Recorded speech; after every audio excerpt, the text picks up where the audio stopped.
ZYNTH farms are dead. Here's why. Actually no, I've said why in the last video, you can watch it. I've also talked about which Wublins are better to farm now rather than ZYNTHs, and also the fastest ways to get a farm of them. And yeah, in this video I'm just gonna tell you about all the new information I found out about this update in the last like 12 hours, because people have been collecting from Wublin Island, and that gave us a lot of information. So first of all, probably the most important thing is that harder to get Wublins produce more, but actually now we know what more, how much more, how they're better. Okay, so now we know that harder to get Wublins produce diamonds more frequently than ZYNTHs or any other Wublin that is easier to get. And they also produce more diamonds than ZYNTHs or Wublins that are easier to get, but we'll get to that later. Next up, rares produce more, but actually now I know numbers, because I've collected twice from my Wublin Island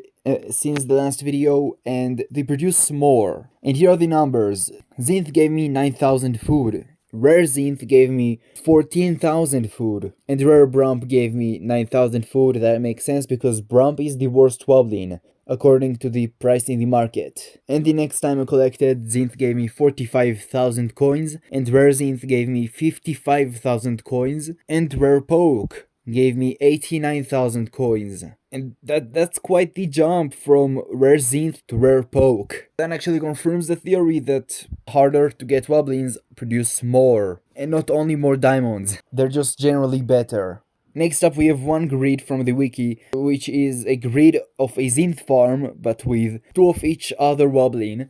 And almost each Wublin is next to its positive polarity, which makes them produce things faster. In the description and in the comments there's a link to a video of me rearranging my ZYNTH farm according to the grid. If you don't understand what's going on in the grid, you can just watch the video, it will help you I think. And slowly I'll start waking all the Wublins there up. And then I'll switch my ZYNTHs for other Wublins. And if you're not sure what you should do, wait for the end of the video, I'll let you know. But before I'll tell you what I think you should do, people have been commenting on my last video that Bon Appetit and Drumroll produce 3 diamonds, and Wubbox produces 5 diamonds. 5 diamonds, that's a lot. And I don't think anyone will get a Wubbox farm, but if Wubbox has a high chance of giving diamonds, that's insane. If it is true, and whoever commented that didn't lie, we know some differences in the Wublin diamond production chance and amount, and also we can assume some things about that. In the last video, I've said that the price of each Wublin in the market lets us know how bad or good it is. The cheaper Wublins are worse, while more expensive Wublins are better. So if it is true, and it probably is true, we know that Brump is the worst, costing 2,000 coins and producing probably 2 diamonds. I didn't get diamonds from Brump today or yesterday, so I don't know. But people will probably let me know in the comments below if that's true or not. The second worst Wublins are ZYNTH, Cargo and Gigar, costing 3,000 coins and producing 2 diamonds, but probably with a higher chance than Brump of producing the 2 diamonds, if they produce 2 diamonds. Again, people in the comments will verify it, or disprove it. The third worst Wublins are Poke, Screamio, Blipsqueak and Flitchworm, costing 5,000 coins, producing 2 diamonds, but probably with a higher chance. And again, people will verify in the comments below if that's true or not. The fourth best or worst Wublins, the Wublins that are in the middle, are Thwok, Dermit, Creepscule and Mulch, costing 17,000 coins and producing,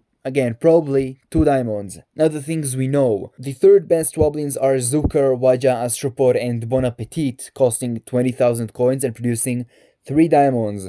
Finally, we're getting to the things we know. But I think that the chances of them producing diamonds is the same chance as ZYNTH producing diamonds, which is pretty low. Actually, from the 2 times I've managed to collect in the past 24 hours since the update, they like halved the chance of a ZYNTH producing diamonds, which makes it extremely low. And I think that Zucker, Waja, Astropod and Bon Appetit have the same chance, or a bit lower. I think the maximum chance they have is the same as Poke, Screamio, Blipsqueak and Flitchworm. That's at least my guess. And the second best Wublins are Drumroll, Timpa and Pixolotl, costing 34,000 coins and producing 3 diamonds, probably with the same chance as Poke, Scream, Blipsqueak, and Fleechworm, or Dermit, Crepuscule, and Mulch. We don't know exactly the chances, but we know that there's a difference. And if you're asking why the chance isn't just higher between Walk, Dermit, Crepuscule, and Mulch, and Zucker, Waja, Astropod, and Bon Appetit, that's because they produce more diamonds.